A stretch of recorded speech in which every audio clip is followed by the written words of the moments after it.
Thank you, Chairman.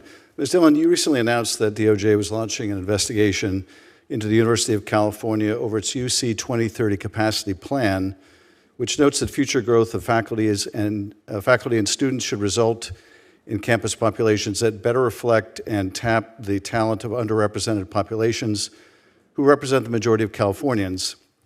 In the SFFA versus Harvard opinion, the Supreme Court held that nothing in this opinion should be construed as prohibiting universities from considering an applicant's discussion of how race affected his or her life, be it through discrimination, inspiration, or otherwise, allowing universities to continue assessing students' experience with race on an individualized basis. In that opinion, in his concurrence, Justice Thomas praised the University of California for achieving diversity through race-neutral policies, including preferences for low-income applicants and first-generation students, and recruiting efforts targeted at areas with substantial populations of people of color. Are the race-neutral policies like those used by University of California, which Justice Thomas explicitly praised in that opinion, now considered by you to be illegal DEI? Well, Senator, first of all, the investigation that we've opened is an investigation, and it's an investigation into the hiring policies of the University of California system, not the admissions policies. That said, I have absolutely seen abuses in the admissions policies in using race as a crude proxy for discrimination. That's not the question I asked you. Are the race-neutral policies praised by Justice Thomas now considered by you to be illegal DEI? I think you're mixing apples and oranges, so well, I can't really answer your question. You can answer my question and say, yes, they are now illegal.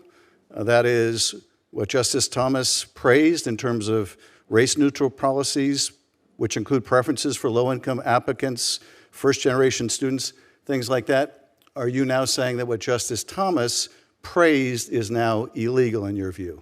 Senator, there's a difference between what you see on paper and what you see in reality, and I reject your premise. I'm not asking you about particular. I reject your premise that how California describes its practice. admissions I'm asking practices you about whether reality. you subscribe to the Supreme Court's opinion or whether you disagree with Justice Thomas' concurrence. You can answer that question, can't you? In the abstract, yes. In reality, what you're describing does not exist in the UC system. Okay, so Justice Thomas got it wrong. Is that what you're saying? I'm not saying that. Well, you are saying that because he was praising the policies of the University of California. You seem to be saying now that any university that gives a preference to low-income applicants is engaged in illegal DEI, or if they put a focus on first-generation students, that's somehow impermissible. After all Tensions flare as Senator blasts the Department of Justice for allegedly targeting universities like the University of California over their diversity and inclusion efforts. In this intense Senate hearing, the senator challenges DOJ official Mr. Dillon on race-neutral admissions, academic freedom, and political coercion. Watch the full exchange as the senator warns of a dangerous precedent for higher education in America. Years of criticism of cancel culture, you seem to want to cancel any institution that has views that you disagree with. In answer to the questions about law firms, you want to cancel law firms because they take on unpopular clients to you, to the administration. That is, if a firm represents someone with an adverse interest to the administration, which is their First Amendment right to do, and I would also say their duty to do, you would cancel them. You would cancel universities like Harvard or the University of Virginia that take positions and exercise their First Amendment rights contrary to what you think the administration wants to see.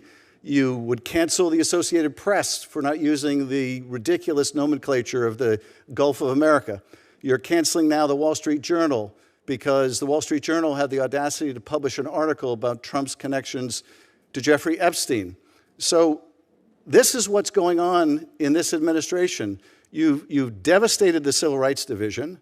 Hundreds of attorneys, 368, have departed since January of this year. There's been a mass exodus from the Civil Rights Department. It is just a shell of what it used to be. They're being canceled. They're being canceled by you, by the department. Anyone that stands up to this president is at risk of being canceled. And I think what you're doing to use the sledgehammer of federal funding with universities to try to coerce them to accepting your right-wing agenda is disgraceful. And using that cudgel will have far-reaching implications, attacking research done by universities, academic independence done by universities. It will establish a dangerous precedent that can be abused by a president of any party, and we should recognize that on a bipartisan basis, even though it does not appear that we do. I yield back, Mr. Chairman. Thank you. Senator Kennedy. If you enjoyed this breakdown, don't forget to like and subscribe for more political insight.